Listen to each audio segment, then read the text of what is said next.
الحمد لله وحده والصلاة والسلام على من لا نبي بعده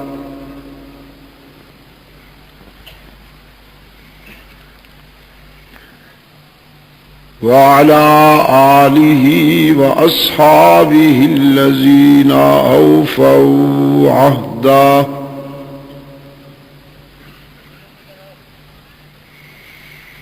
الذين هم مفاتيح الرحمة ومصابيح الغرر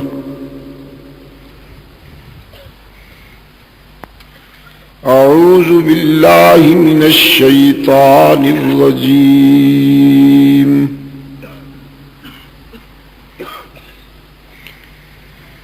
بسم الله الرحمن الرحيم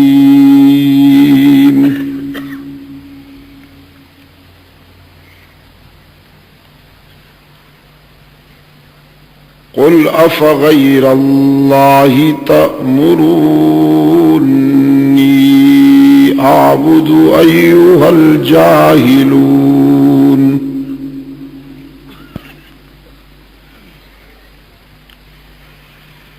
ولقد أوحي إليك وإلى الذين من قبلك لئن أشركت ليحبطن عملك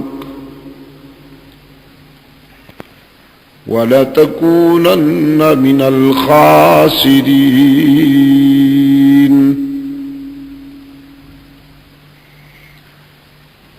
بَلِ اللَّهَ فَاعْبُدْ وَكُن مِّنَ الشَّاكِرِينَ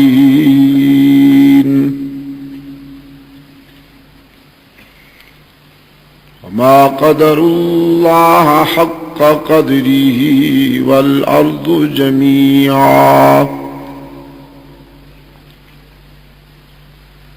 والأرض جميعا قبضته يوم القيامة والسماوات مطويات بيمينه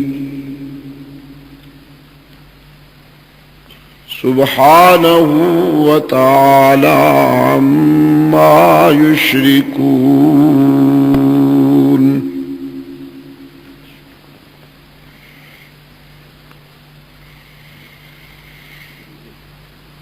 إذا السماء انفطرت وإذا الكواكب انتثرت وإذا البحار فجرت وَإِذَا الْقُبُورُ بُعْثِرَتْ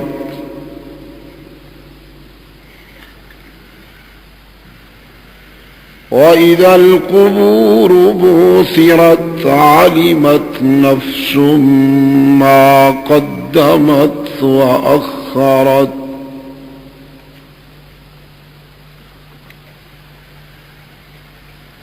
يَا أَيُّهَا الْإِنسَانُ مَا غَرَّكَ بِرَبِّكَ الْكَرِيمِ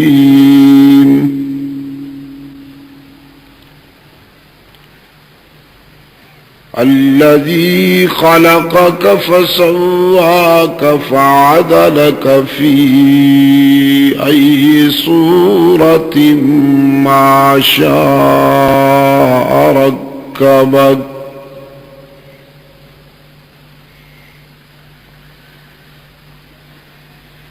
يا أيها الإنسان ما غرك بربك الكريم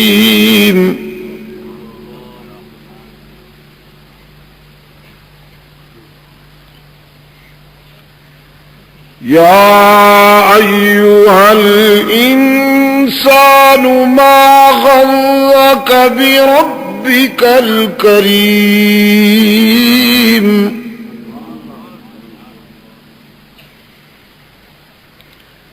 الذي خلقك فسواك فعدلك في أي صورة ما شاء ركبك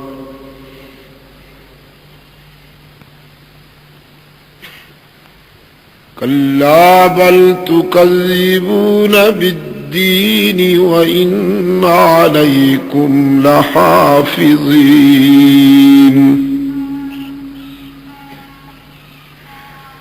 وَإِنَّ عَلَيْكُمْ لَحَافِظِينَ كِرَامًا كَاتِبِينَ يَعْلَمُونَ مَا تَفْعَلُونَ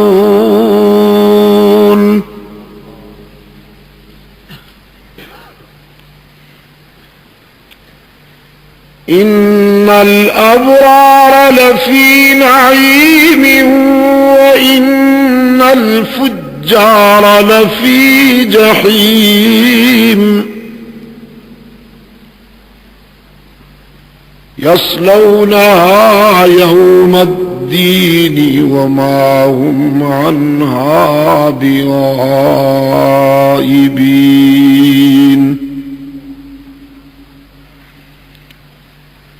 وما أدراك ما يوم الدين ثم ما أدراك ما يوم الدين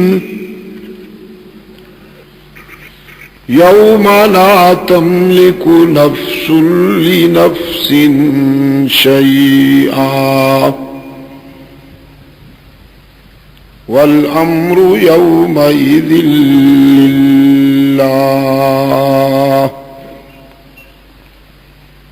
صدق الله مولانا العظيم.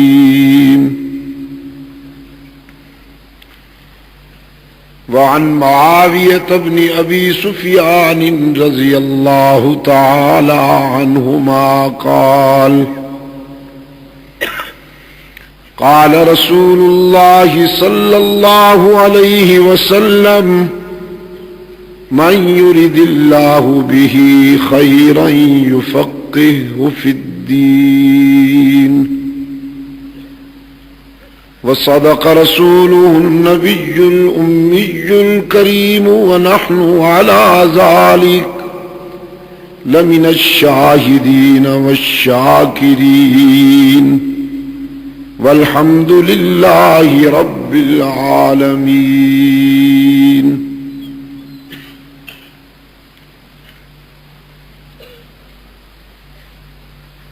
ارباب علم و دانش،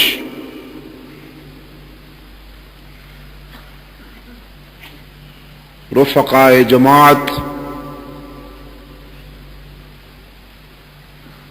محترم بزرگوں اور عزیز دوستو،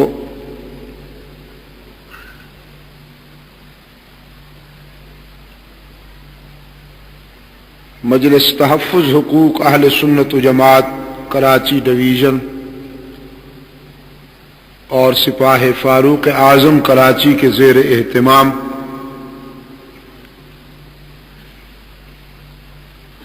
یہ توحید و رسالت کانفرنس کا دوسرا اجلاس جو آج 24 اکتوبر 1986 یہاں کراچی میں انعقاد پذیر ہے، ہم اس میں دعوت و تبلیغ کی نسبت سے جمع ہیں۔ جیسا کہ آپ حضرات کو یہ معلوم ہے کہ میں ایک طویل اور پرپیچ سفر کر کے یہاں حاضر ہو رہا ہوں۔ 2 روزہ ختم نبوت کانفرنس تربت کے سلسلے میں مکران ڈویژن کے دورے پر میں گیا ہوا تھا۔ ابھی کچھ دیر پہلے ہم کراچی میں پہنچے ہیں۔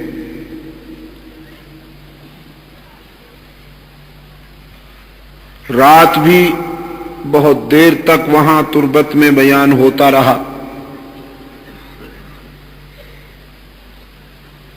اللہ سلامت رکھے وہاں کے فرزندان اسلام کو، انہوں نے جس جوش، انہماک اور پرخلوص ولولہ کے ساتھ اس کانفرنس میں شرکت کی، وہ اپنی مثال آپ تھا۔ پھر آج جمعہ کی نشست میں بھی تقریباً 1.5 گھنٹہ تک وہاں پر بیان ہوتا رہا۔ گوادر، پسنی اور پنجگور تک سے فرزندان اسلام کے قافلے اس کانفرنس میں شرکت کے لیے پہنچے، اور مجھے یہ دیکھ کر بہت خوشی ہوئی کہ میرے عزیز نوجوانوں نے بہت ہی زیادہ اس موقع پر اپنے ایمانی جذبات کا مظاہرہ کیا۔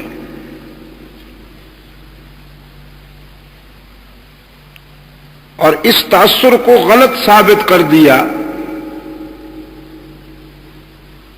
کہ بلوچستان یا مکران کا نوجوان خدا نخواستہ اپنے دین سے یا ایمان سے دستبردار ہو کر کسی اسلام دشمن طاقت کے حمایت میں جا رہا ہے۔ ہزاروں کی تعداد میں آج جمعہ کی نشست میں فرزندان اسلام میں، جن میں اکثریت نوجوانوں کی تھی، کھڑے ہو کر انہوں نے میرے ساتھ وعدہ کیا کہ جب تک ہم زندہ ہیں انشاءاللہ، قادیانی تو یہاں ہیں نہیں مکران میں، لیکن زگریوں کی گاڑی ہم نہیں چلنے دیں گے، اور سرخ سامراج کے ایجنٹوں کو انشاءاللہ مکران ڈویژن میں 1 انچ بھی جگہ نہیں ملے گی۔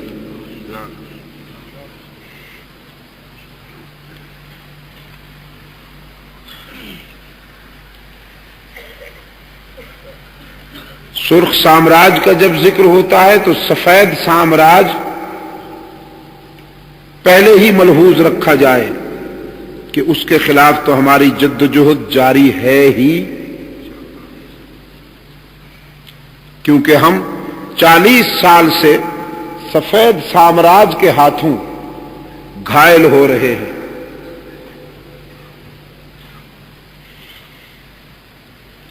سرخ سامراج کا تو ہوا دکھایا جاتا ہے کہ وہ آئے گا تو یہ کر دے گا اور وہ کر دے گا۔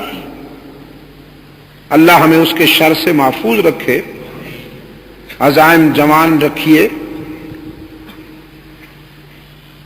اور ارادے بھرپور۔ لیکن اس وقت جو ہماری جد و جہد ہے وہ امریکن سامراج کے تسلط سے گلو خلاصی ہے۔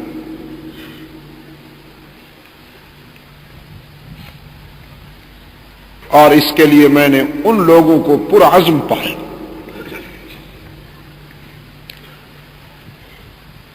مگر تھک اتنا گیا ہوں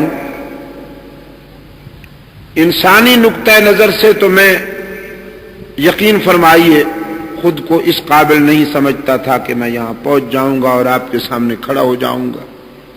ہم جب جہاز سے باہر نکلے، پھر جہاز بھی جو وہاں سے تربت سے آتا ہے وہ چلتا کم ہے، کانپتا زیادہ ہے۔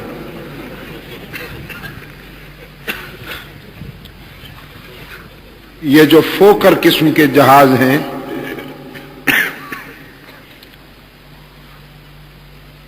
وہ عمر طبی گزار چکے ہیں، اب ہم انہیں بالجبر چلا رہے ہیں۔ ہم تو بڑی نامور قوم ہیں، لوگوں نے جو سوزوکی چھوٹی سی یہ موٹر سائیکل 2 آدمیوں کے لیے بنائی، زیادہ سے زیادہ ہم اس پر 6 آدمی سوار ہوتے ہیں۔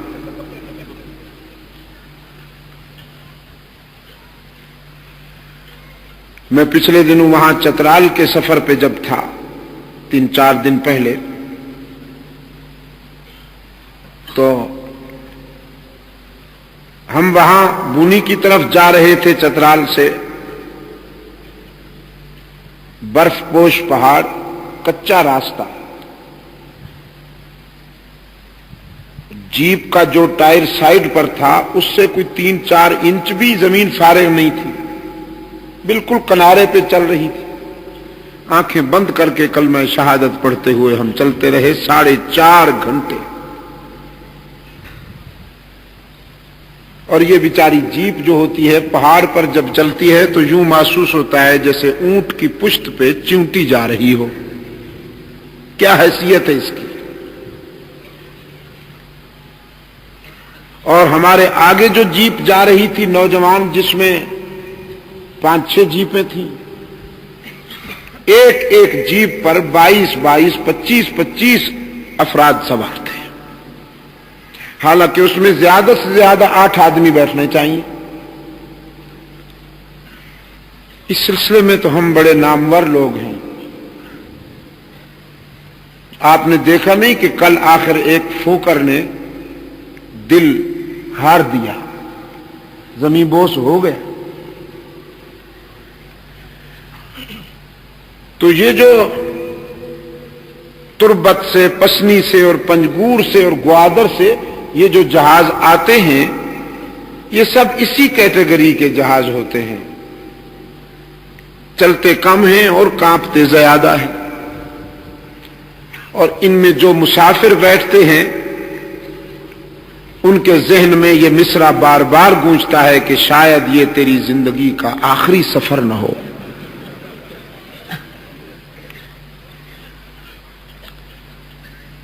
تو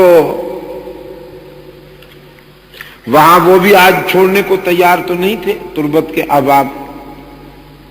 تو پھر میں نے ان سے کہا بھئی آج رات کا جو پروگرام ہے وہ آپ کے لوگوں نے، ہمارے بلوچ بھائیوں نے ترتیب دیا ہوا ہے، بے شک آپ مجھے روک دیجئے، میں وہاں جا کے اگلے دن کہہ دوں گا کہ انہوں نے نہیں آنے دیا تھا۔ تو پھر انہوں نے بہت جلدی سے مجھے وہاں سے روانہ کیا۔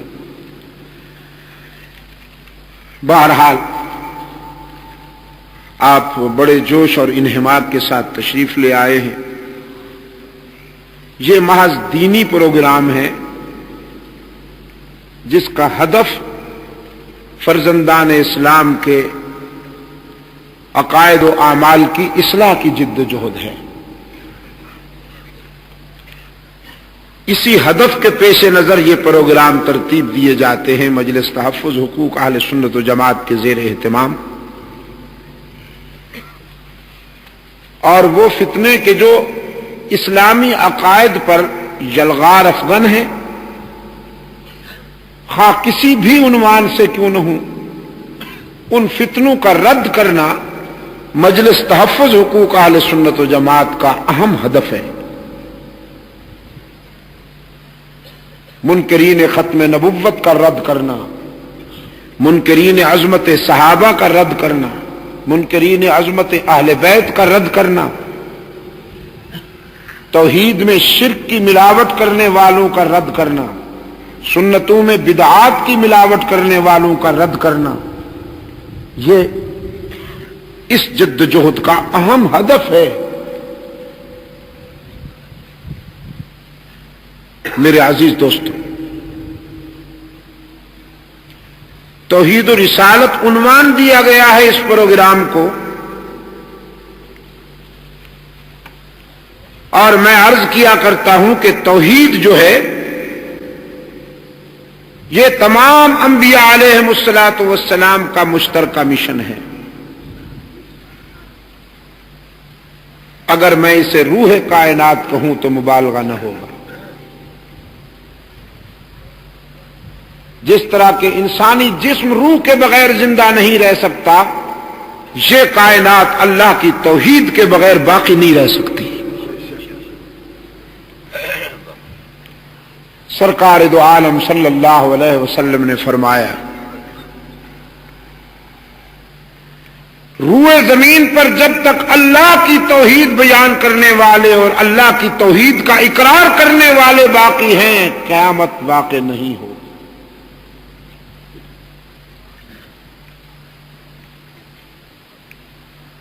اللہ کا غضب لوٹ جاتا ہے اللہ کی توحید کے اقرار سے، اور اللہ کے بندوں پر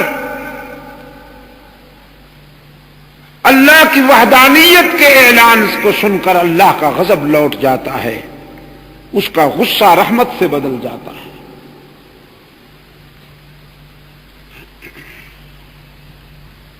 سرکار دو عالم صلی اللہ علیہ وسلم کی سیرت طیبہ کا جلی عنوان ہی یہی ہے۔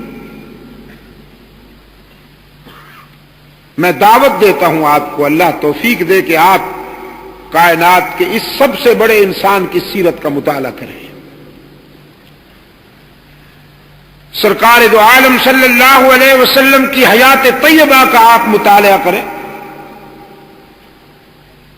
جس پہلو سے آپ دیکھیں گے رحمت للعالمین صلی اللہ علیہ وسلم کی زندگی پاکیزہ اور بے داغ نظر آئے گی۔ آپ کی سماجی زندگی دیکھیں، آپ کی انفرادی زندگی دیکھیے، آپ کی اجتماعی زندگی دیکھیے،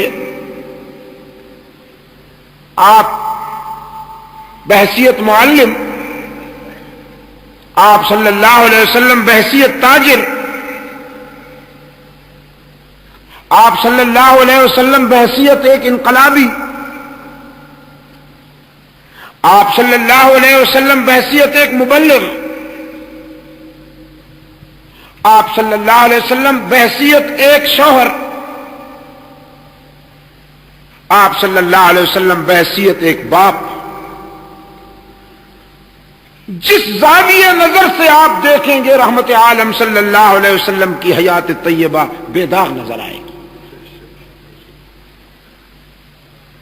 بلا مبالغہ عرض کرتا ہوں، اس آسمان کے نیچے اور زمین کے اوپر عبداللہ کے یتیم سے بے داغ انسان کوئی نہیں، سرکار دو عالم صلی اللہ علیہ وسلم سے بڑا انسان کوئی نہیں۔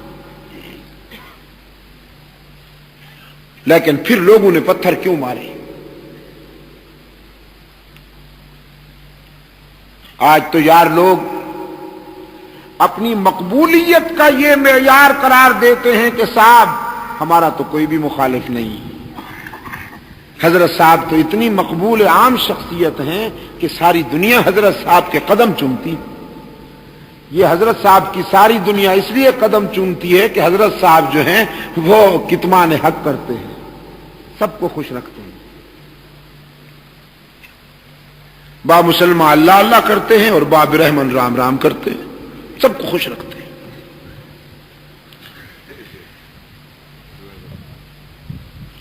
حضرت صاحب کو اس سے کوئی دلچسپی نہیں ہے کہ کوئی مظلوم آنسو بہا رہا ہے، اس سے کوئی دلچسپی نہیں ہے کہ کسی کے حقوق چھینے جا رہے ہیں، اس سے کوئی دلچسپی نہیں ہے کہ انسانی برادری کے ایک طبقے کو مسلسل مظلوم رکھا جا رہا ہے اور اس کے حقوق کا استحصال کیا جا رہا ہے۔ حضرت صاحب کو تو صرف ایک ہی بات سے دلچسپی ہے کہ نذرانوں کی آمد کا سلسلہ ٹھنڈا نہیں پڑنا چاہیے۔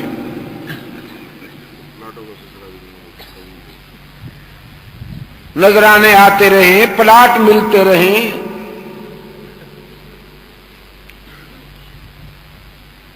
بس رنگینیوں میں مست ہیں۔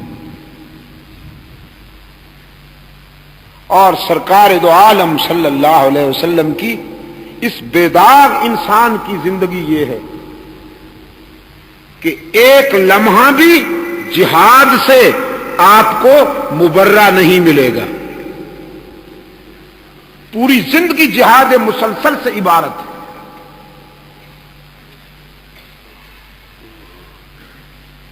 جب ساری دنیا سوتی ہے تو یہ بے داغ انسان مظلوموں کی حمایت کے لیے سوچتا رہتا ہے کہ میں کیسے ان کو ظلم کی چکی سے نجات دلاؤں۔ اور آپ کراچی کے روشن ضمیروں میرے الفاظ یاد رکھیے گا اور امانتاً عرض کرتا ہوں، جب تک روئے زمین پر اللہ کی توحید کا تصور حکومت نہ کرے، اس وقت تک ظلم و استحصال کا خاتمہ نہیں ہو سکتا. کچھ کر لیجیے. توحید عین انصاف ہے اور شرک عین ظلم ہے. جس معاشرے میں، جس سوسائٹی میں، جس ملک میں شرک کے جراثیم موجود رہیں گے، میں دعوے سے کہتا ہوں اس معاشرے، اس سوسائٹی اور اس ملک میں عدل و انصاف کبھی حاکم نہیں بن سکتا. عدل و انصاف کبھی اجتماعی صورت اختیار نہیں کر سکتا. پہلے شرک کو مٹائیے، توحید کے تصور کو غالب کیجیے، پھر انشاءاللہ آپ کو ہر طرف عدل و انصاف کی حکمرانی نظر آئے گی. فاروق اعظم کا نام تو آپ نے سنا ہے. امام عدل و حریت، خلیفہ راشد ثانی سیدنا عمر فاروق، آپ نے رضی اللہ تعالی عنہ کہا ہے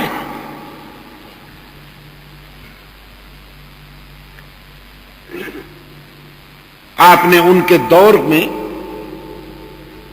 مثالی عدل پڑھا ہوگا،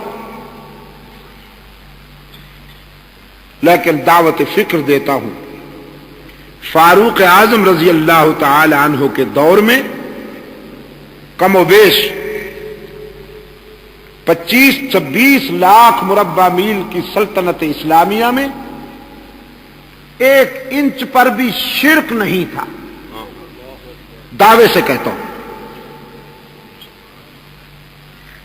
فاروق اعظم کے دور میں کوئی آستانہ نہیں تھا.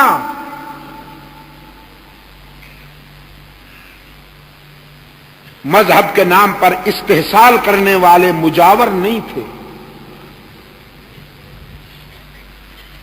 اور نہ عشق رسول کے ٹائٹل پر لوگوں کی جیبوں سے نذرانے بٹورنے والے فنکار تھے. دعوت دیتا ہوں ارباب علم و دانش کو، فاروق اعظم رضی اللہ تعالی عنہ کے دور میں کوئی ایک بھی آستانہ نہیں تھا، اور نہ کسی اللہ کے پیارے بندے کی قبر کو سجدہ گاہ بنایا گیا تھا. ایک صاحب تو کہتے تھے اس زمانے میں ولی اللہ ہوتے کہاں تھے.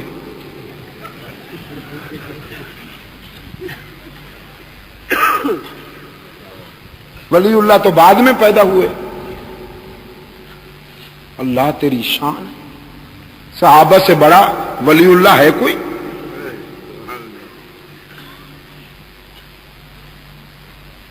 اسلامی عقائد کا جن حضرات نے مطالعہ کیا ہے وہ جانتے ہیں کہ 1 ولی نہیں، 1 لاکھ نہیں، 1 کروڑ بھی نہیں، 1 ارب بھی نہیں، کائنات پر جتنے اولیاء کرام ہیں ایک صحابی کی عظمت کا مقابلہ نہیں کر سکتے جس نے بحالت ایمان رسول کا چہرہ دیکھا. نعرہ تکبیر، صحابہ. ہاں، یہ کوئی معمولی اعزاز ہے؟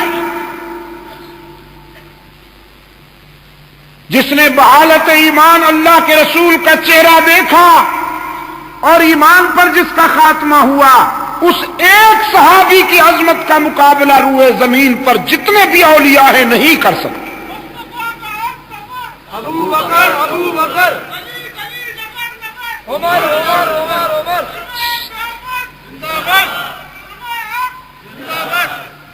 سید عبد القادر گیلانی محبوب سبحانی رحمت اللہ تعالی علیہ فرمایا کرتے تھے کبھی کبھی صحابہ کرام نے جن گھوڑوں پہ بیٹھ کر جہاد کیا اور گھوڑے دوڑنے کی وجہ سے جو غبار اڑ کر ان کے ناک میں بیٹھ گیا ہے، عبد القادر جیسے کئی اس غبار کا بھی مقابلہ نہیں کر سکتے.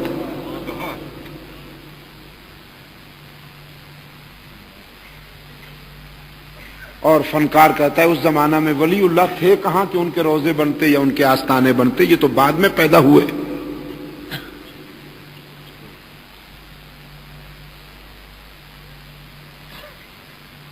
میرے عزیز دوستو، لشکر تھے، لشکر اولیاء کرام کے، لشکر تھے اولیاء کرام کے، لیکن وہ دور وہ تھا کہ جو رسول کے دور سے قرب کی سعادت رکھتا تھا، اس میں اللہ کے پیارے بندوں سے محبت کی جاتی تھی، ان کے نام کو ایکسپلائٹ نہیں کیا جاتا تھا، ان کی قبروں کو دیکھ کر عبرت حاصل کی جاتی تھی کہ جب اتنے بڑے لوگ نہیں رہے تو ہم کہاں رہیں گے، موت یاد آتی تھی۔ آج اللہ کے بندے کو پہلے سے ہی وقت سے پہلے مارنے کی کوشش کی جاتی ہے، اس لیے کہ جب یہ مرے گا تو پھر اس کا مزار بنائیں گے اور پھر مال بٹوریں گے، مال آئے گا۔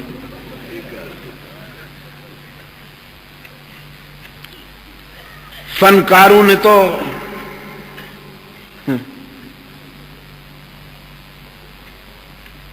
میں وہاں سوات ہم جب جا رہے تھے ہزارہ ڈویژن سے گزرتے، ہم نے دیکھا کہ ایک وہ اس پر درخت پر بہت ساری جھنڈیاں لگی ہوئی ہیں۔ میں نے پوچھا بھی یہ کون سی سرکار ہے؟ انہوں نے کسی بزرگ کا نام لے کے کہا جی یہ حضرت یہاں تھوڑی دیر کے لیے بیٹھے تھے، بس بیٹھے جو تھے تو جھنڈیاں لگ گئی، اور یار لوگوں نے وہاں پر دکان سجا لی، حضرت صاحب یہاں بیٹھے تھے، حضرت صاحب لہذا نذرانہ کاٹ،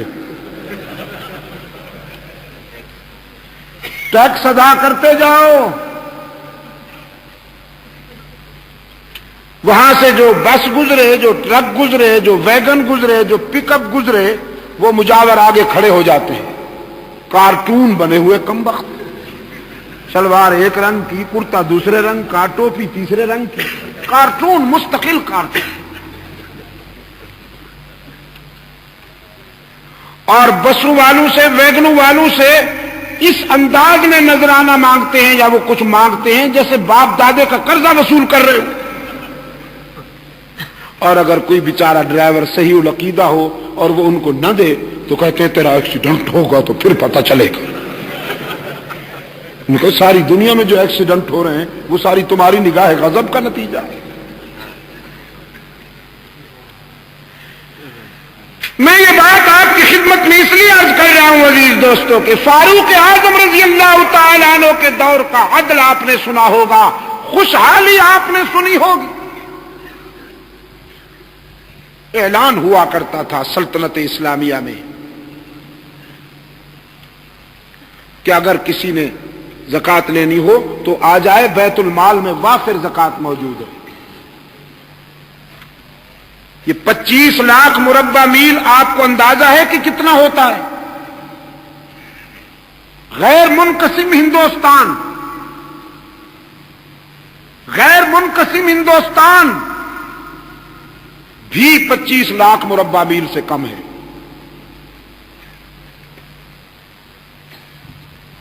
اتنی عظیم سلطنت میں اعلان ہوتا تھا کہ زکوٰۃ لینے والا آ جائے۔ سلطنت اسلامیہ میں سے کوئی زکوٰۃ لینے والا نہیں ملتا تھا، ہر شخص زکوٰۃ دینے کے قابل ہو گیا تھا۔ اور اب تو کوئی چھوڑنے والا نہیں، حاجی صاحب کہہ رہے ہیں۔ پہلے علماء کرام کو یہ کہا جاتا تھا کہ صاحب یہ زکوٰۃ لینے میں تلے بیٹھے ہیں، لیکن اب تو بڑے بڑے وڈیرے بھی زکوٰۃ لینے میں ماشاءاللہ زکوٰۃ کمیٹی کے چیئرمین بن گئے اور رخ موڑ لیا، بس اور کیا۔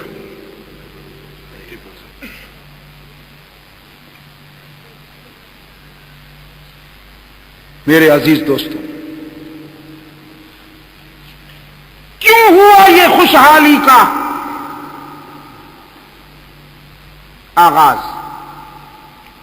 سرکار دو عالم صلی اللہ علیہ وسلم نے جس تصور کی بنیاد رکھی، آپ صلی اللہ علیہ وسلم کے رضاکاروں نے اور شاگردوں نے اسی تصور کو آرگنائز کیا، اللہ کی توحید کو پھیلایا۔ اور یہاں تک پھیلایا. فاروق اعظم رضی اللہ تعالی عنہ کے حزم و احتیاط کا یہ عالم ہے کہ انہیں پتہ چلا کہ اللہ کے رسول صلی اللہ علیہ وسلم نے مکہ مکرمہ کے قریب جس درخت کے سائے میں بیعت رضوان لی تھی، لوگ اس درخت کی زیارت کے لیے آ رہے ہیں. فاروق اعظم رضی اللہ تعالی عنہ نے کلہاڑا لیا اور اس درخت کے پاس پہنچ گئے. فرمانے لگے پیار تو مجھے بھی ہے تجھ سے، مجھے بھی پیار ہے تجھ سے، اس لیے کہ وہ زمانہ میں بھولا نہیں ہوں. وہ لمحے آج بھی آنکھوں کے سامنے ہیں جب ہم اپنے قائد کے ساتھ تیری ٹھنڈی چھاؤں کے نیچے بیٹھے تھے اور بھائی عثمان کی شہادت کی خبر نے ہر دل کو تڑپا دیا تھا. رحمت عالم صلی اللہ علیہ وسلم نے ہم سے بیعت لی تھی اور پھر تیرے ہی ٹھنڈی چھاؤں میں بیٹھے تھے کہ عرش بری سے اللہ کی طرف سے رضوان کی سندیں آئی تھی. مجھے یاد ہے وہ ذرا ذرا، لیکن جانتے ہو آج تجھے میں کاٹنے کے لیے آیا ہوں، اس لیے کہ میں نے سنا ہے لوگ تیری زیارت کے لیے آنا شروع ہو گئے ہیں.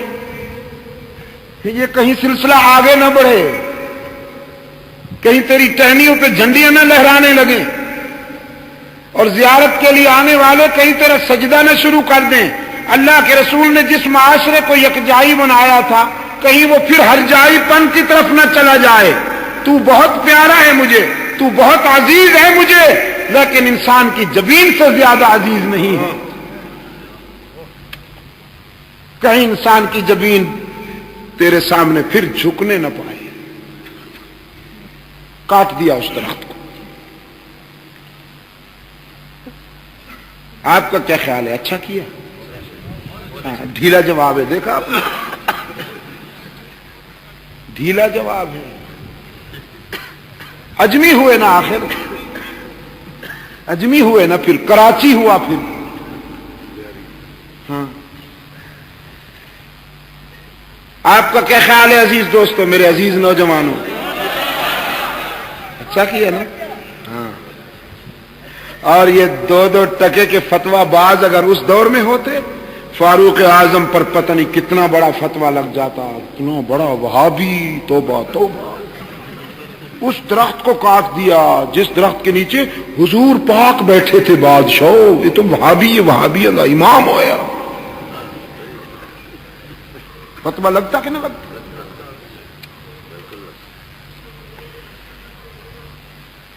لیکن اصحاب رسول جو ہیں صلی اللہ علیہ وسلم، یہ اپنے قائد کی تعلیمات کا عملی نمونہ ہے. عملی نمونہ ہے اپنے آقا کی تعلیمات کا. جو آقا نے انہیں سمجھایا وہی انہوں نے کر کے دکھایا. دعوے سے کہتا ہوں، دعوے سے. فنکاروں سے کہو ذرا کوئی ثبوت تو لاؤ کہ کسی ایک صحابی نے کسی بزرگ کی قبر کو ذریعہ معاش بنایا ہو. اور اب پوری وزارت بنتی ہے اسی سلسلے کے لیے. چن چن کر یتیم اکٹھے کیے جاتے ہیں اور انہیں اوقاف کا وزیر بنایا جاتا ہے.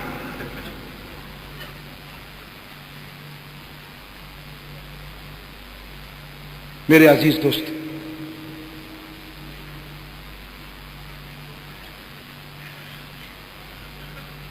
خود سرکار دو عالم صلی اللہ علیہ وسلم کے والد گرامی حضرت عبداللہ، آپ صلی اللہ علیہ وسلم نے ان کے قبر پر جھنڈیاں نہیں لہرائیں.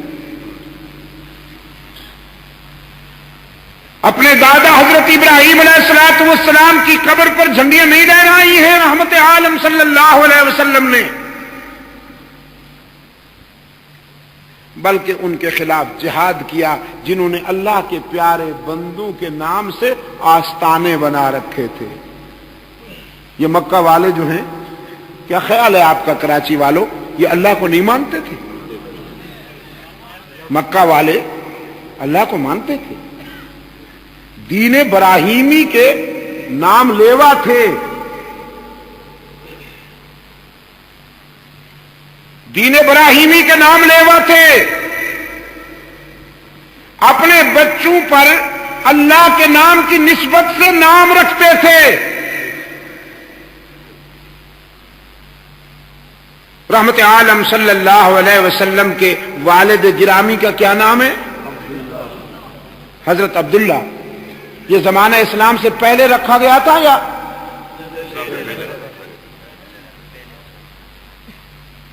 اسلام تو سرکار دو عالم صلی اللہ علیہ وسلم کی حیات طیبہ جب 40 سال کو پہنچی تو پھر اس موقف کا اعلان ہوا۔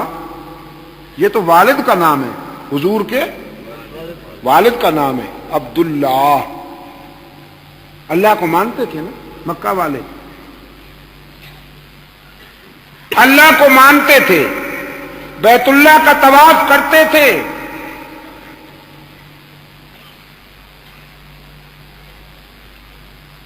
نکاح ہوتا تھا، عورتیں عدت میں بیٹھتی تھیں،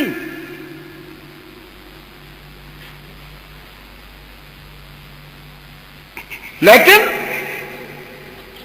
لات منات عزا اور حبل یہ جو انہوں نے، یہ تو وہ آستانے ہیں کہ جو نمایاں ہیں، چھوٹے موٹے اور بھی بہت ہیں،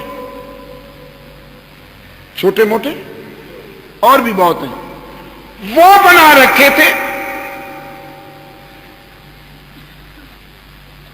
کیوں؟ ان کے نام پر سالانہ میلہ ہوتا تھا، سالانہ میلہ ہوتا تھا، دور دراز سے لوگ اس میلے میں شرکت کے لیے آتے تھے اور یہ کہتے تھے کچھ لے کے آؤ گے تو کچھ لے کے جاؤ گے، ادروائز خالی ہاتھ آؤ گے تو خالی ہاتھ جاؤ گے۔ کچھ لوگ آتے تھے لے کر آتے تھے تو مال ملتا تھا انہیں، پورے سال کے چونچلوں کے لیے مال ملتا تھا۔ اللہ کے رسول صلی اللہ علیہ وسلم نے جب ان سے پوچھا کہ تم اللہ کو مانتے ہو پھر ادھر کیوں جاتے ہو، فرمایا ما نعبدهم الا ليقربونا الى الله زلفى،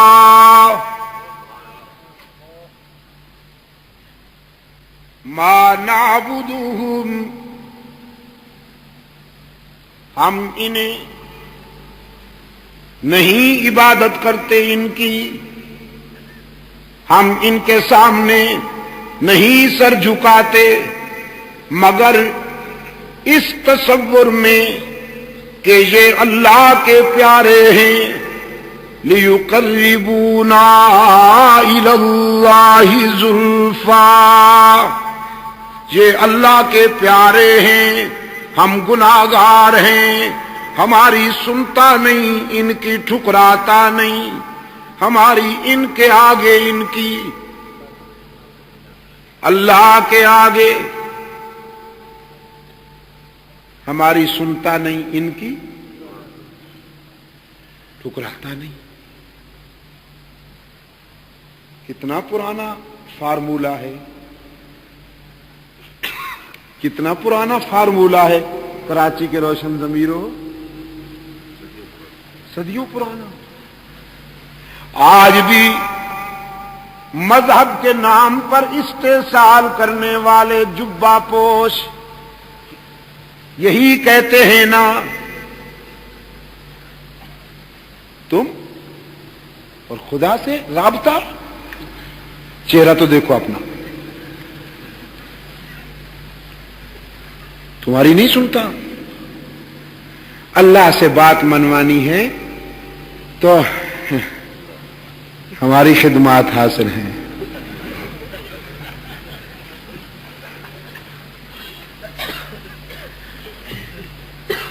بزرگوں کو خوش کیا کرو،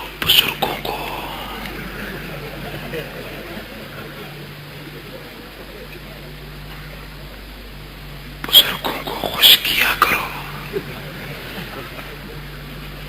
تمہاری سنتا نہیں اور ان کی ٹھکراتا نہیں. رحمت للعالمین صلی اللہ علیہ وسلم جو موقف لائے،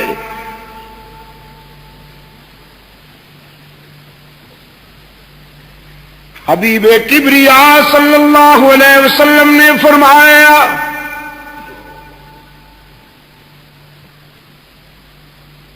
تم کہتے ہو ہماری سنتا نہیں، اور میں یہ بتانے آیا ہوں، یقین دلانے آیا ہوں کہ جب کوئی اپنی آرزو اور اپنی تمنا اس کے حضور پیش کرتا ہے، وہ سنتا بھی ہے، مانتا بھی ہے. اس سے رابطہ قائم کرنے کے لیے تنکوں کے سہاروں کی ضرورت نہیں. وہ عابدین شب زندہ دار کی بھی سنتا ہے، گناہگاروں کو بھی مایوس نہیں کرتا. میں کہا کرتا ہوں عزیز دوستو، اسلام دنیا کا منفرد مذہب ہے.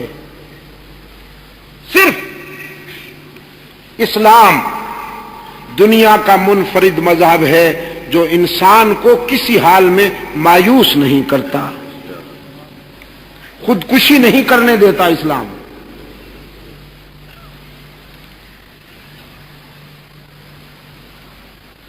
اسلام عابدین شب زندہ دار کو بھی مطمئن کرتا ہے، لیکن جس نے پوری زندگی ایک بھی سجدہ نہ کیا ہو، جس کے نامہ اعمال میں کوئی خوبی نہ ہو، جس کی ساری زندگی ٹھوکروں میں گزر چکی ہو، اسلام اسے بھی مایوس نہیں کرتا، شفقت اور پیار کے لہجے میں پکارتا ہے حق تعالی کی بارگاہ رحمت کی طرف. ادعونی استجب لکم قال ربکم ادعونی استجب لکم ان الذین یستکبرون عن عبادتی سیدخلون جہنم داخرین.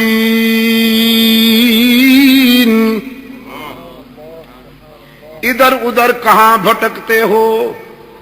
اپنے رب کے در پہ آؤ، اس کی رحمت تمہارا انتظار کر رہی ہے. لیکن ہم گناہگار جو ہیں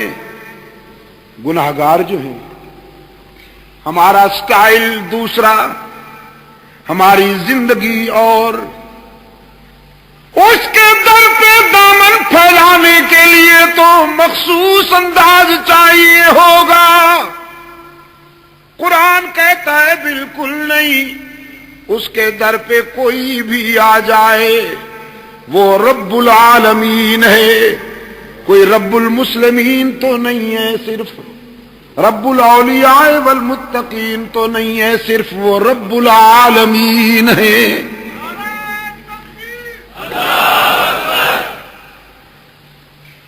خطا کاروں کو بھی پکارتا ہے کہ باز آ ہر آنچ ہستی باز آ، گر کافرو گبرو بت پرستی باز آ. ای درگہ ماں درگہ نومیدی نیست، صد بار اگر توبہ شکستی باز آ. او خطا کار، اگر 100 مرتبہ توبہ کر کے توڑ دی ہے، نبھا نہیں سکا تو مایوس ہونے کی کوئی بات نہیں. لا تقنطوا من رحمت اللہ، وہ بڑے وسیع ظرف والا ہے.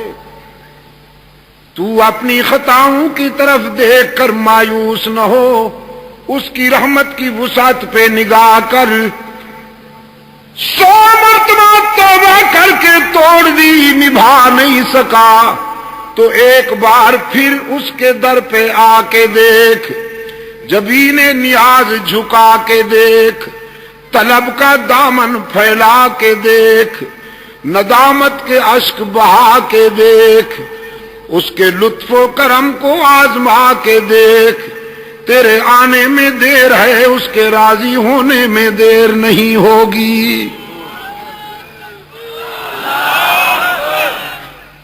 سرکار دو عالم صلی اللہ علیہ وسلم نے یہی پیغام دیا مکہ والوں کو، تم کہتے ہو گناہگاروں کی سنتا نہیں، اور میں یقین دلانے آیا ہوں کہ وہ اپنے بندوں کو مایوس کرتا نہیں۔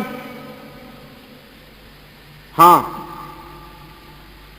ایک طبقہ ہے بد نصیب جس کے لیے اس نے واضح کر دیا کہ اسے معاف نہیں کروں گا۔ ایک طبقہ، اور وہ کون ہے؟ مشرک۔ گناہ معاف ہو جائیں گے، شرک معاف نہیں ہوگا، اس لیے کہ گناہ بھول ہے، گناہ بھول ہے، اور شرک غداری اور بغاوت ہے۔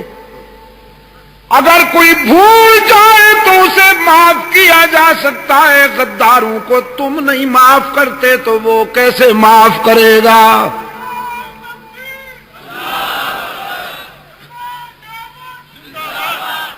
خاتون خانہ، خاتون خانہ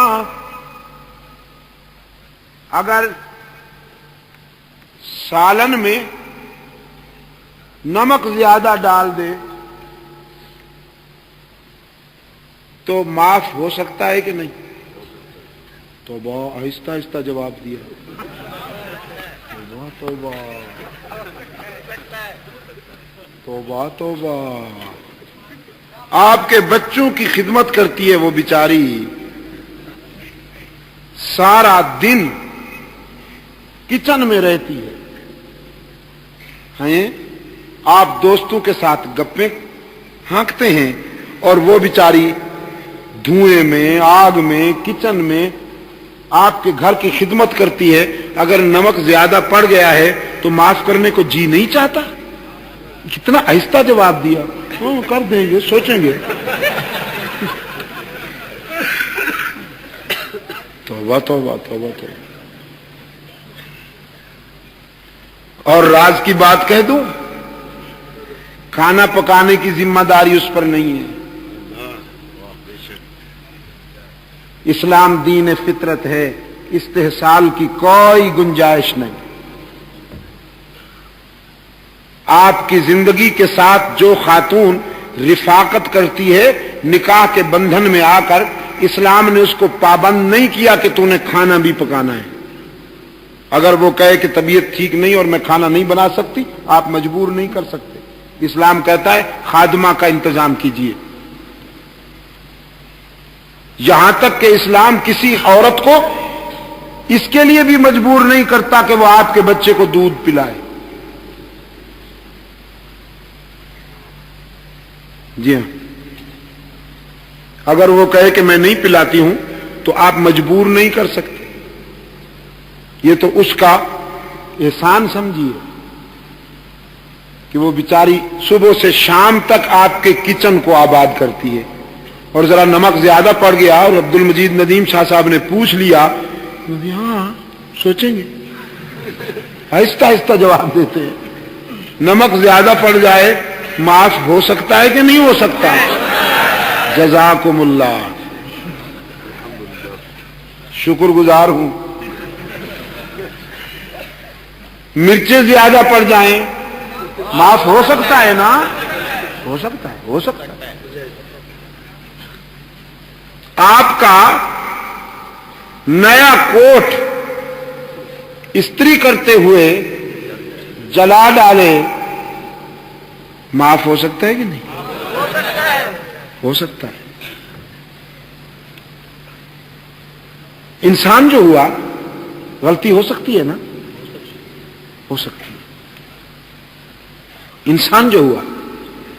اچھا کبھی کبھی غلطیوں کا بڑا عجیب نتیجہ نکلتا ہے.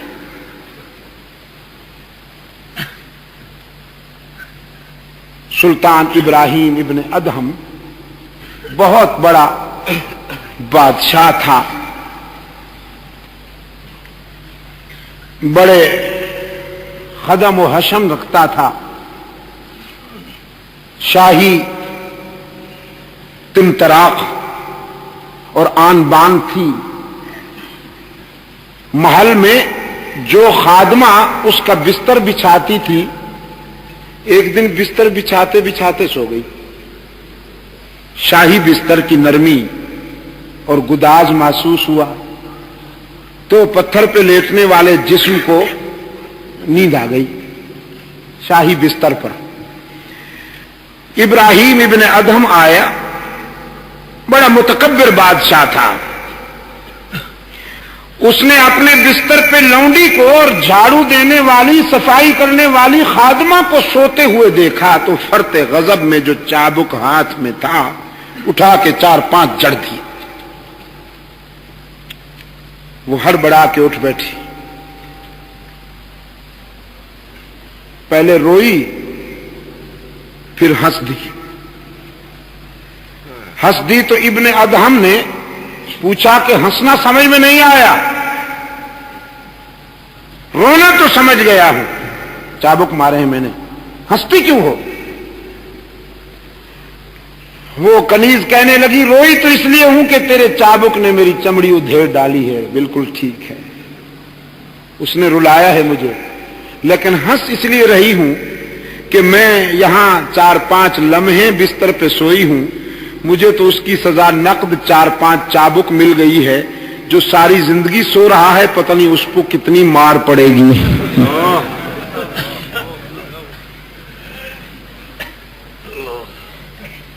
یہ وہ موڑ تھا کہ جب وہ متکبر بادشاہ اللہ کی عبادت و رسول کی اطاعت کے سفر پہ روانہ ہوا.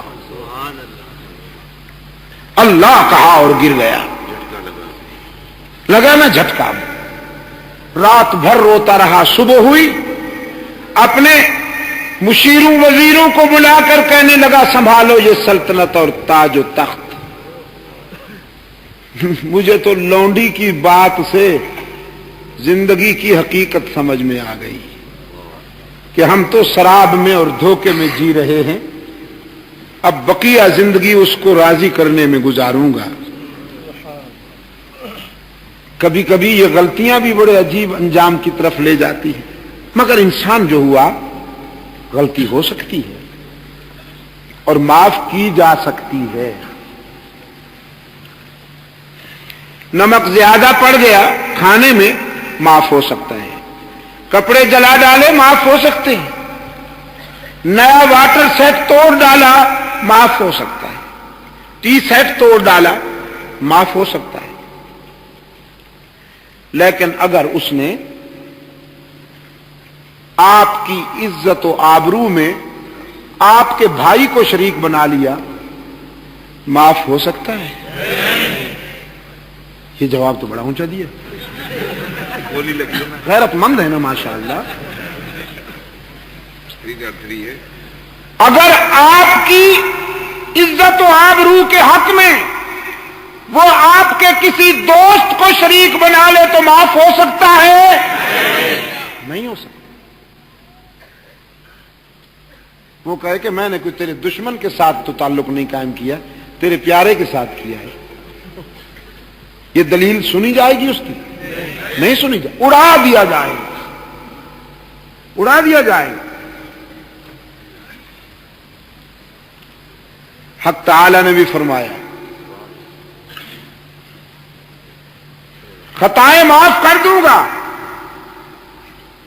لیکن معبود میں ہوں, مسجود میں ہوں. کسی اور کا سجدہ کیا تو میرے غضب سے نہیں بچ پاؤ گے. ہر جگہ موجود میں ہوں، کسی اور کو ہر جگہ موجود مانا تو میرے غضب سے نہیں بچ پاؤ گے۔ علام الغیوب میں ہوں، میرے بندوں میں سے چاہے کوئی میرا پیارا ہی کیوں نہ ہو، اگر اس کو تم نے علام الغیوب مانا تو میرے غضب سے نہیں بچ پاؤ گے۔ کارساز و دستگیر میں ہوں، اگر میرے بندوں میں سے کسی کو تم نے دستگیر و کارساز بنایا تو میرے غضب سے نہیں بچ پاؤ گے۔ فرمایا ان اللہ لا یغفر ان یشرک بہ ویغفر ما دون ذلک لمن یشاء۔ ان اللہ لا یغفر ان یشرک بہ، حرف تاکید کے ساتھ، بالیقین اللہ مشرک کو کبھی معاف نہیں کرے گا کہ یہ اس کی غیرت کا معاملہ ہے، چاہے وہ مشرک پیغمبر کا باپ ہی کیوں نہ ہو، چاہے وہ مشرک نبی کا بیٹا ہی کیوں نہ ہو۔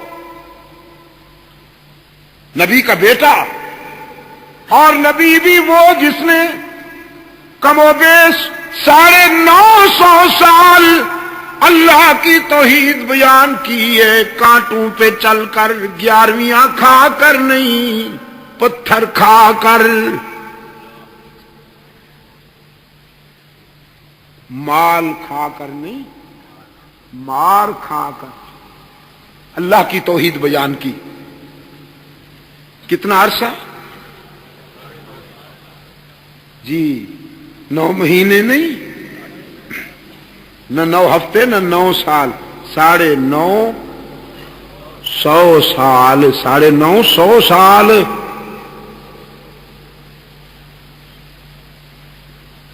اور پھر صرف مسجد میں بیٹھ کر نہیں، گلیوں میں جا کر، صحراؤں میں جا کر، میدانوں میں جا کر، قرآن کہتا ہے ربی انی دعوت قومی لیلا ونہارا فلم یزدہم دعائی الا فرارا۔ میرے رب، میں نے دعوت و تبلیغ کے سفر میں دن رات ایک کر دی، میں راتوں کے اندھیرے میں بھی ان کے پاس پہنچا، دن کے سویرے میں بھی ان کے پاس پہنچا، خلوص و انہماک کے ساتھ میں نے تیرا پیغام پہنچایا، لیکن ان کی شقاوت کا کیا علاج کروں، ان کی شقاوت بڑھتی جا رہی ہے۔ اب میرا خیال یہ ہے کہ آپریشن ضروری ہے، بعض بیماریاں اس سے ٹیبلٹ سے، مکسچر سے ٹھیک نہیں ہوتی نا، جو عضو زیادہ خراب ہو جائے پھر اسے، ناسور کو تو کاٹنا پڑتا ہے نا، ناسور کو کاٹنا پڑتا ہے، وہ جسم میں پیدا ہو جائے یا قوم میں، اس کو کاٹنا پڑتا ہے۔ الہ العالمین یہ ناسور بن گئی ہے بیماری، آپریشن ہو جائے، آپریشن کا پروگرام بنا، رب العالمین نے فرمایا سیلاب بھیج رہا ہوں عذاب بنا کر۔ جو پانی ضروریات زندگی میں سب سے زیادہ اہم ہے ہوا کے بعد، وہی پانی موت کا پیغام بن کر آ رہا ہے۔ ہلاکت سیلاب کی صورت میں آ پہنچی، بیٹا ہلاک ہونے والوں میں شامل ہے۔ درد دل کے ساتھ پہلے بیٹے کو دعوت دی، یا بنیا ارکب معنا ولا تکن مع الکافرین، لخت جگر آجا میرے سفینے پر، بدبختوں کا حامی نہ بن۔ لیکن عزیز دوستو، جب شقاوت عروج پہ ہو تو پیغمبر کی دعوت بھی دل میں نہیں اثر کرتی۔ بیٹے نے صاف انکار کر دیا، یہ کہتے ہوئے ساوی الی جبل یعصمنی من الماء، آپ سیلاب کی دھمکی دیتے ہیں، ہم پہاڑ کی چوٹیوں پہ چڑھ جائیں گے، وہاں تو سیلاب نہیں پہنچ سکتا۔ اللہ کے روشن ضمیر پیغمبر نے فرمایا لا عاصم اليوم من امر اللہ الا من رحم، آج جو سیلاب آ رہا ہے وہ نشیب سے زیادہ فراز پہ پہنچے گا، پستیوں سے پہلے بلندیوں پہ پہنچے گا۔ نجات کا راستہ صرف ایک ہے کہ غداری چھوڑ، شرک کا راستہ چھوڑ دے، موحد بن جا۔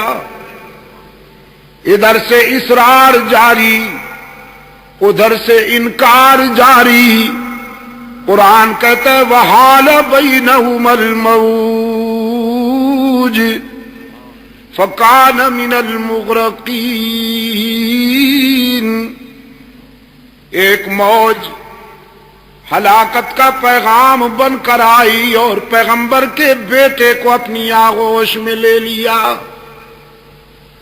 کنعان ڈوبتا ہے، حضرت نوح علیہ السلام کی پدری شفقت میں ہلچل مچ گئی۔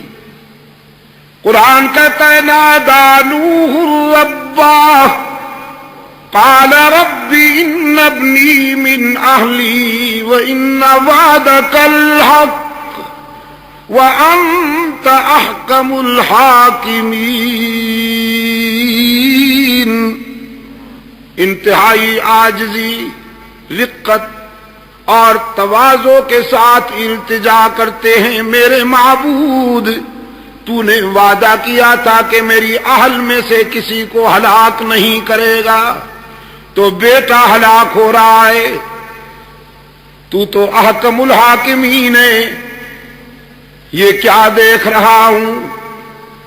رب العالمین کی طرف سے نقد جواب آیا یا نوح انہو لیس من اہلک انہو عمل غیر صالح فلا تسألنی ما لیس لک بہ علم انی اعظک ان تکون من الجاہلین۔ میرے پیغمبر، کنعان تیرا بیٹا تو ہے لیکن تیری اہل میں سے نہیں، اس لیے کہ نبیوں کی نسل خون اور نطفے کی بنیاد پر نہیں چلا کرتی، عقیدے اور کردار کی بنیاد پر چلتی ہے۔ اس نے تیرا عقیدہ نہیں اپنایا، اس نے تیرا کردار نہیں اپنایا، ہم نے اس کا نام تیری برادری کی لسٹ سے خارج کر دیا۔ یہ راز کی باتیں ہیں جو ہم جانتے ہیں، آپ کو بتا رہے ہیں۔ اب لا تسألنی ما لیس لک بہ علم، جس راز کا پتہ نہیں اس کے بارے میں لب کھولنے کی اجازت نہیں۔ الہ العالمین باپ جو ہوا، بیٹے کو ڈوبتا دیکھ کر کیسے چپ رہوں؟ رب العالمین نے فرمایا میرے نبی، تیری پدری محبت کی بات ہے تو میری بھی غیرت کی بات ہے۔ میں سب کو معاف کرتا ہوں لیکن مشرک کو معاف نہیں کرتا۔ فیصلہ کن بات سنیے، انی اعظک ان تکون من الجاہلین۔ مشرک بیٹے کی سفارش نہ کیجیے، مشرک کے لیے سفارشی نہ بنیے۔ میرے روکنے کے باوجود اگر آپ نے اس کی نجات کے لیے پھر دعا مانگی تو نبوت چھین کر تجھے بھی اسی گروپ میں کھڑا کر دوں گا۔ کانپ اٹھا ہے اللہ کا نبی، کہتا ہے انی اعوذ بکا ان اسألک ما لیس لی بہ علم۔ الہ العالمین، تیری ناراضگی سے پناہ مانگتا ہوں، تیرے غضب سے پناہ مانگتا ہوں، تو سب کچھ جانتا ہے، میں تو وہی جانتا ہوں جو تو بتائے۔ بیٹا بہت عزیز چیز ہے، لیکن تجھ سے زیادہ پیاری کوئی چیز نہیں۔ کنعان جیسے کئی بیٹے بھی ہلاک ہو جائیں، لیکن تجھے تو ناراض نہیں ہونے دوں گا۔ بس یہی ایک طبقہ ہے کراچی والوں جس کے لیے معافی کا دروازہ بند ہے، اور وہ کون سا طبقہ؟ بھی کا مریض، بھی والوں کے لیے معافی کا دروازہ بند ہے۔ کون؟ بھی والے۔ اللہ اس بیماری سے سب کو بچائے۔ وہ دور والے بھی آمین کہیں نا، وہ جو دور بیٹھے ہیں ذرا۔ اللہ اس بیماری سے سب کو بچائے، اللہ اس بیماری سے سب کو بچائے۔ یہی پکار تھی جو فاران کی بلندیوں سے گونجی تھی، اسی پکار کی فیض رسانیاں ہیں کہ انسانی برادری میں ابو بکر صدیق جیسے لوگ پیدا ہوئے، اسی پکار کی فیض رسانیاں ہیں کہ عمر فاروق جیسے کردار روشن ہوئے، عثمان ذو النورین جیسے کردار روشن ہوئے، علی المرتضیٰ جیسے کردار روشن ہوئے۔ اسی پکار کی فیض رسانیاں ہیں۔ اسی ہی نے حسنین کریمین کو عظمت بخشی، اسی ہی نے احمد ابن حنبل کو عروج بخشا، اسی ہی نے ابو حنیفہ کو عروج بخشا، اسی ہی نے مجدد الفسانی کو عزت عطا کی، اسی ہی نے سید عبد القادر گیلانی کو محبوب سبحانی بنا دیا۔ انسانی جبین کی عاجزیوں کے لیے سچا مسجود، بس اس میں بے وفائی نہ ہونے پائے۔ انسانی جبین کی عاجزیوں کے لیے سچا مسجود، علام الغیوب، ہر جگہ موجود، کارساز و دستگیر، حاجت روا و مشکل کشا، عزت دینے والا، رزق دینے والا۔ یا اللہ بھی بعض لوگ کہتے ہیں وزارتیں حضرت نے دلوائی ہیں، چونکہ چادر چڑھائی تھی، چونکہ دودھ سے قبر کو دھویا تھا۔ ہمارے ہاں بھی ایک گنجا ہے،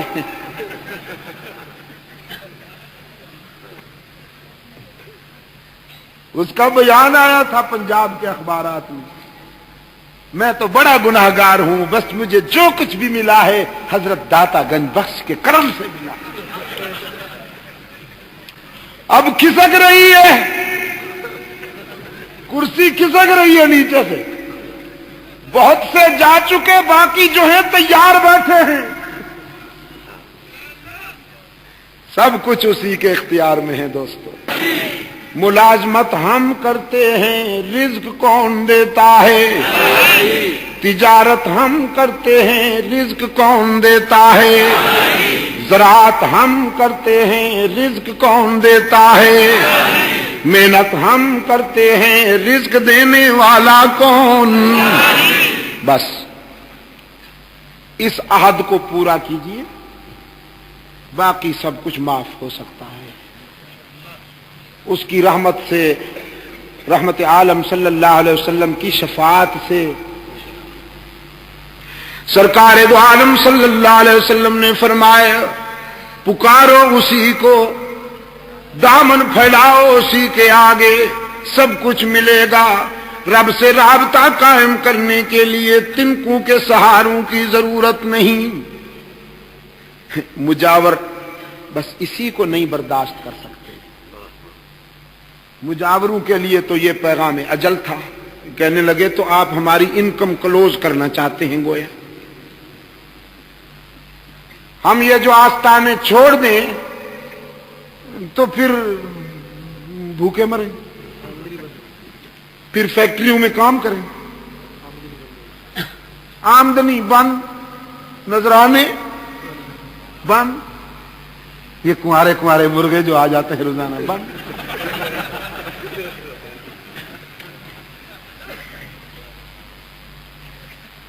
کمپرومائزنگ کے لیے فارمولا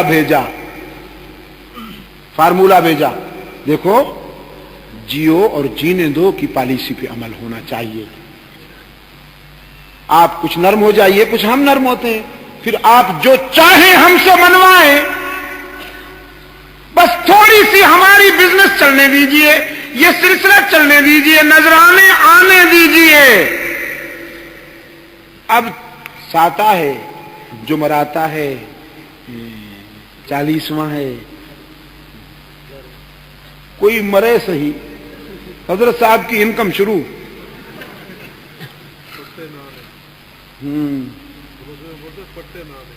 پٹے نانے, اچھا پٹے نانے جی. یہ نہیں جانے دیتا کسی کو جنت میں اس وقت تک جب تک کہ آپ میدہ نہ بھر دیں اس کا. حضرت صاحب نہیں جانے دیتے کسی کو جنت میں. پہلے کہتے ہیں تیجے کی تیاری کرو, پھر کہتے ہیں ساتا بناؤ, جمعراتا بناؤ, 40واں بناؤ. جب تک 40ویں تک بات پہنچتی ہے محلے میں کوئی اور مر جاتا ہے, پھر سلسلہ شروع. اس کو کہتے ہیں تیجے کی تیاری کرو, ساتا بناؤ, 40واں بناؤ, اور جب تک وہ 40واں آتا ہے پھر کوئی اور محلے میں. حضرت کا ایور گرین بزنس وداؤٹ لاس.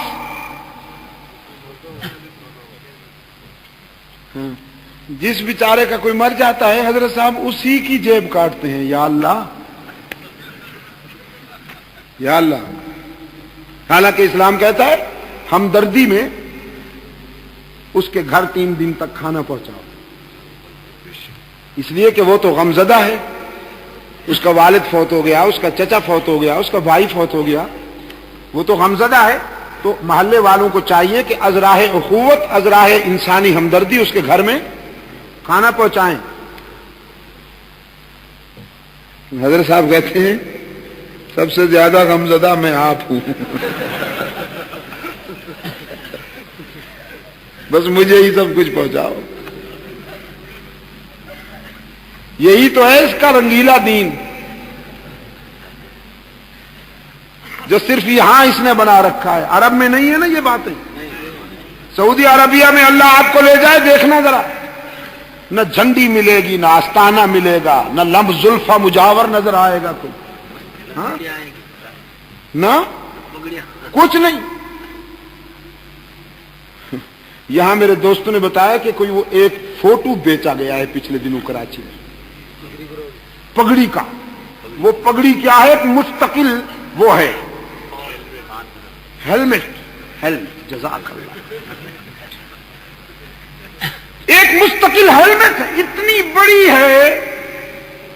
سرکار دو عالم صلی اللہ علیہ وسلم کی دستار مبارک کے متعلق جو تصور آیا ہے سیرت طیبہ میں, حضور کی حیات طیبہ کے مطالعے میں, وہ نفیس ہوا کرتی تھی بابو, پورا تھان نہیں ہوا کرتا تھا, وہ نفیس پگڑی ہوا کرتی. اب وہاں یار لوگوں نے مال بٹورنے کے لیے بنا رکھا ہے. ادھر لاہور میں انہوں نے وہ رکھے ہوئے ہیں. پہلے تو یہ کہ 1400 سال تک کوئی کپڑا باقی کیسے رہے, 1400 سال تک کوئی کپڑا. بمبئی میں پچھلے دنوں میں گیا ہوا تھا, وہاں دوستوں نے بتایا کہ منہ مبارک کے نام سے ایک گھرانے میں اعلان ہوا حضور کا منہ مبارک ہمارے ہاں ہے, جس نے زیارت کرنی ہو آ جائے. لوگ بیچارے سادہ لو عقیدت کے مارے. ہاں جی حضور اکرم صلی اللہ علیہ وسلم سے والہانہ عشق تو ہے لوگوں کو. اب دوڑے لوگ دوڑے تو راستے میں انہوں نے جہاں سے انہوں نے گزرنا تھا ایک بہت بڑا صندوق رکھ دیا کہ جس نے جانا ہے اس میں وہ اصل جو ہدف ہے اصل ٹارگٹ ہے وہ اس میں ڈال کے جائے پھر منہ مبارک کی زیارت کرے. اندر انہوں نے شیشے میں کچھ وہ بند کر رکھا تھا ایک یوں ہی کچھ صاف نظر بھی نہیں آتا تھا. تو دوستوں نے بتایا ایک صندوق بھر گئی مال سے وہ ہٹائی گئی دوسری رکھی گئی وہ بھر گئی وہ ہٹائی گئی تیسری رکھی گئی. صندوقیں ختم ہو گئی تو پھر کہا کہ بس تم یوں ہی ڈالتے جاؤ ہم سنبھال لیں گے کوئی بات نہیں ہم سنبھال لیں گے. منہ مبارک کے ٹائٹل پر منہ مبارک کے نام پر یہ استحصال ہوا. مجھ سے کسی نے پوچھا حضرت آپ کا کیا خیال ہے اس سلسلے میں؟ میں نے کہا اگر آپ حضور سے محبت کرتے ہیں تو حضور کی سب سے بڑی نشانی قرآن کریم ہے. اس سے بڑھ کر حضور اکرم صلی اللہ علیہ وسلم کی بڑی نشانی ہو سکتی ہے کوئی؟ کراچی والوں بتاؤ تو صحیح. قرآن سے بڑھ کر رحمت عالم صلی اللہ علیہ وسلم کی کوئی نشانی ہو سکتی ہے ہمارے پاس؟ قرآن سے بیر اور یہ مختلف چیزیں بنا کر ان کے ذریعے مال کمانے کا جنون. قرآن کے قریب آئے تو قرآن تو پھر توحید بتاتا ہے الحمد سے لے کر والناس تک. قرآن تو موحد بناتا ہے اور قرآن سے بن نہیں آئی نہ قرآن والوں سے بن آئی. سعودی عرب والوں کے ناراض ہیں دھمکیاں دیتے ہیں ہم یہ کر دیں گے اور وہ کر دیں گے. ہم نے یہاں پر یہ مطالبہ کیا کہ قادیانیوں کے نام نہاد ربوہ کو اوپن سٹی قرار دیا جائے. یہ مطالبہ ہے نا ہمارا تھا اور ہوگا ہے اور رہے گا جب تک کہ یہ مطالبہ پورا نہیں ہوتا. ربوہ قرآن کریم میں اس مقام کو کہا گیا ہے جہاں حضرت عیسیٰ و مریم علیہ السلام کو اللہ نے عافیت بخشی تھی. وَآوَيْنَاهُمَا إِلَىٰ رَبْوَةٍ ذَاتِ قَرَارٍ وَمَعِينٍ. انہوں نے اپنے اس کا نام کیا رکھ دیا؟ اپنے شرارت گڑھ کا نام شرارت گڑھ کا نام کیا رکھ دیا؟ ربوہ. برعکس نہند نام زنگی کافور وضو شیف فی غیر محلے ہی. شرارت گڑھ نام ربوہ. جیسے کوئی آنکھوں سے اندھا ہو اور نام رکھ دو مسٹر چراغ صاحب چراغ الدین صاحب. نماز ایک نہ پڑھتا ہو نام رکھ دو معراج دین. پورے محلے کے بچوں کو کچا چبا جانے کا ذوق رکھتا ہو ظالم ہو پرلے درجے کا نام رکھ دو کرم دین.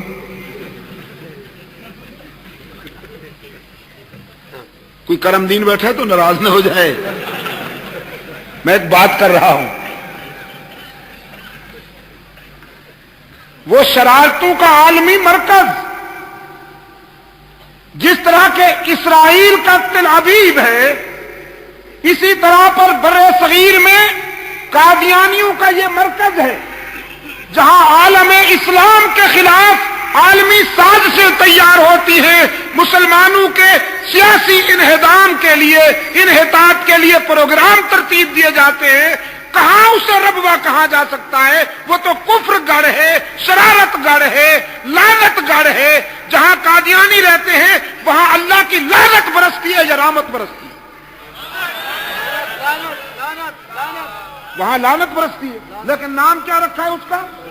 ربوہ. ہم نے کہا اس کو کھلا شہر قرار دو. انہوں نے کراس ڈیمانڈ کی ہمارا کیس کمزور کرنے کے لیے. کراس ڈیمانڈ کی کہ مکہ مدینہ کو کھلا شہر قرار دو. آپ اس ڈیمانڈ کے زہریلے مضمرات پر غور کر سکتے ہیں. بھائی ہم نے اس لیے کہا کہ ربوے کو کھلا شہر قرار دو کہ وہاں عالم اسلام کے خلاف شرارتیں ہوتی ہیں وہاں مرتد رہتے ہیں. کھلا شہر قرار دو اسے تاکہ ان کی سازشیں بے نقاب ہو جائیں. لیکن انہوں نے کہا مکہ اور مدینہ کو کھلا شہر قرار دو. میں آپ سے پوچھتا ہوں مکہ اور مدینہ میں الیاذ باللہ ثم الیاذ باللہ نقل کفر نباشد سازشیں تیار ہوتی ہیں یا مکہ اور مدینہ سے پوری دنیا انسانیت کے لیے رحمتیں بھیجی جاتی ہیں؟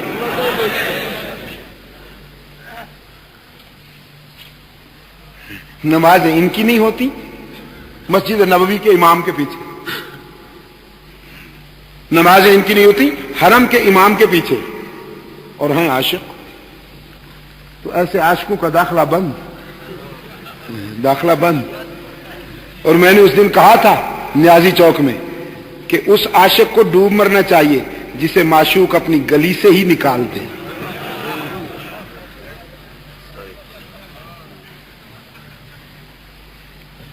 میرے عزیز دوستو، دھمکی دی سرکار دو عالم صلی اللہ علیہ وسلم کو مجاوروں نے کہ یا تو آپ ہمارا یہ بزنس چلنے دیجئے، ادروائز ہم آپ کو نقصان پہنچائیں گے، چلنے نہیں دیں گے، بائیکاٹ کریں گے، ہم آپ کو جینے نہیں دیں گے، اور اگر آپ ہماری بات مان لیں جو آپ چاہیں گے وہی کریں گے. رب العالمین نے فرمایا میرے محبوب قرآن کے لہجے میں جواب دیجئے، قل افغیر اللہ تأمرونی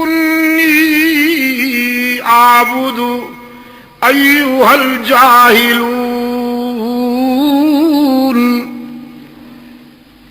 جہالت کے بیماروں، مجھ سے تم نے یہ توقع کیسے کر لی کہ میں اللہ کے ساتھ کسی کو شریک گوارا کر لوں، اللہ کی عبادت میں کسی اور کو شریک گوارا کر لوں. تم نے یہ کیسے سوچا کہ تم شرک کی ہڈے اور شرک کی منڈیاں کھول لو اور میں حجرے میں بیٹھا رہوں، عطر لگاتا رہوں، تسبیح پڑھتا رہوں، حجرے میں بیٹھا رہوں؟ نہیں، میں بدر میں آؤں گا، تیار ہو جاؤ، تم سے احد میں ملاقات کروں گا، احزاب میں اتروں گا، تبوک میں آؤں گا، تمہاری دھمکیوں کو کیا کروں؟ وَلَقَدْ أُوحِيَ إِلَيْكَ وَإِلَى الَّذِينَ مِن قَبْلِكَ لَئِنْ أَشْرَكْتَ لَيَحْبَطَنَّ عَمَلُكَ وَلَتَكُونَنَّ مِنَ الْخَاسِرِينَ. رب العالمین کی طرف سے مسلسل تنبیہ، مجھ سے پہلے انبیاء کو بھی کہا گیا، مجھے بھی کہا جا رہا ہے میرے محبوب، اگر آپ نے دنیا والوں کے ڈر سے میرے ساتھ کسی کو شریک گوارا کر لیا تو میرا محبوب ہونے کے باوجود آپ بھی میری ناراضگی سے نہیں بچ پائیں گے. بل اللہ فاعبد وکن من الشاکرین. یہ بگڑتے ہیں تو بگڑنے دیجئے، یہ لڑتے ہیں تو لڑنے دیجئے، جو کچھ کر سکتے ہیں کرنے دیجئے، آپ وفا کیجئے، میں جزا دوں گا. عبادت میں میرے ساتھ کسی کو شریک نہ بنائیے، وفا کیجئے. سرکار دو عالم صلی اللہ علیہ وسلم نے مکہ والوں کو صاف صاف کہہ دیا، سارے صدمے اٹھاؤں گا، ساری مصیبتیں برداشت کروں گا، تم کانٹے بچھاؤ گے تو پاؤں زخمی کروا لوں گا، تم پتھر برساؤ گے تو لہولہان ہونا گوارا کر لوں گا، لیکن مانتا ہوں اور منواؤں گا. انسانی جبین کی عاجزیوں کے لیے حقیقی مسجود. یہ ہے میرے آقا کا پیغام، میرے آقا کا یہ پیغام ہے. اللہ نے توفیق دی ہے شاہ ولی اللہ قافلے کے رضاکاروں کو، اللہ سلامت رکھے اس قافلے کو. اللہ ان رضاکاروں کی قدم قدم پہ نصرت فرمائے۔ آج پوری دنیا میں اللہ نے کام لیا، شرک کا تعاقب کرنے والے یہی، توحید کا پرچم لہرانے والے، تحفظ ناموس صحابہ کے لیے دن رات محنت کرنے والے یہی، تحفظ ختم نبوت کے لیے اپنی زندگیاں وقف کرنے والے یہی، باطل جس عنوان سے آئے اس کا مقابلہ کرنے کے لیے ولی اللہ قافلے کے رضاکار سر بکف کھڑے ہیں۔ اللہ ان کی مدد فرمائے، قدم قدم پر مدد فرمائے۔ رائے ونڈ میں انشاءاللہ عالمی اجتماع ہو رہا ہے 7، 8، 9 نومبر کو۔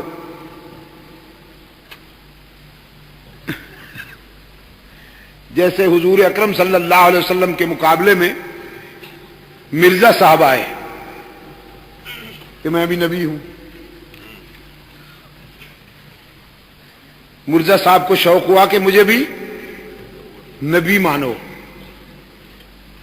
تو حضرت مولانا محمد الیاس رحمت اللہ علیہ کے کام کے مقابلے میں شوق ہوا۔ لیکن میرے عزیز دوستو، لکڑی کی ہانڈی کیسے پار اترے، انجام وہی ہوگا۔ کہاں وہ اجتماع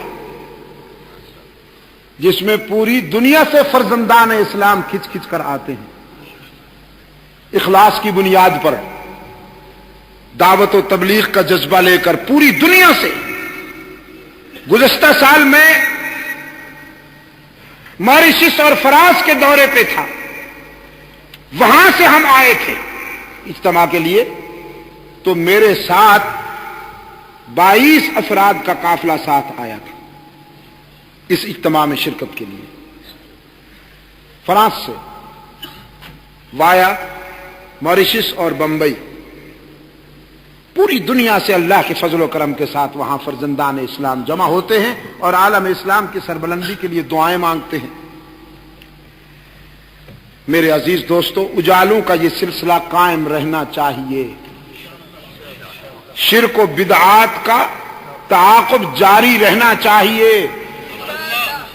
شرک کے بیماروں کو توحید کا انجیکشن ہونا چاہیے کہ نہیں ہونا چاہیے، اور دشمنان صحابہ کو بھی راہ راست پر لانے کی کوشش جاری رہنی چاہیے۔ اس کے لیے مجلس تحفظ حقوق اہل سنت و جماعت کی سرپرستی کیجیے، ہمارے قافلے میں شریک ہو جائیے، سپاہ فاروق اعظم میں آ کر اپنی جوانیاں فاروق اعظم اور صحابہ کرام کی عزت و ناموس کی حفاظت کے لیے وقف کر دیجیے۔ آج میں نے تربت میں بھی کچھ جوانیاں مانگی تھیں کہ مجھے ایسے جوان چاہیے جو اپنا شباب اللہ کی توحید، رحمت عالم صلی اللہ علیہ وسلم کی سیرت، صحابہ کی عزت و ناموس، حضور کی ختم نبوت، اہل بیت کی عظمت کے تحفظ کے لیے اپنا شباب وقف کر دیں۔ میں ایسے جوان ڈھونڈتا ہوں، تو ہزاروں کی تعداد میں وہ نوجوان کھڑے ہو گئے اور انہوں نے وعدہ کیا کہ آج کے بعد کوئی لیڈر ہمیں امریکی پروگرام کے فروغ کے لیے یا روسی پروگرام کے فروغ کے لیے استعمال نہیں کر سکے گا۔ آج کے بعد ہمارا شباب اور ہماری جوانی رحمت للعالمین کے ناموس کے تحفظ میں کام آئے گی۔ اللہ آپ کہاں بھی ناصر ہو، میں اسی پر اکتفا کرتا ہوں۔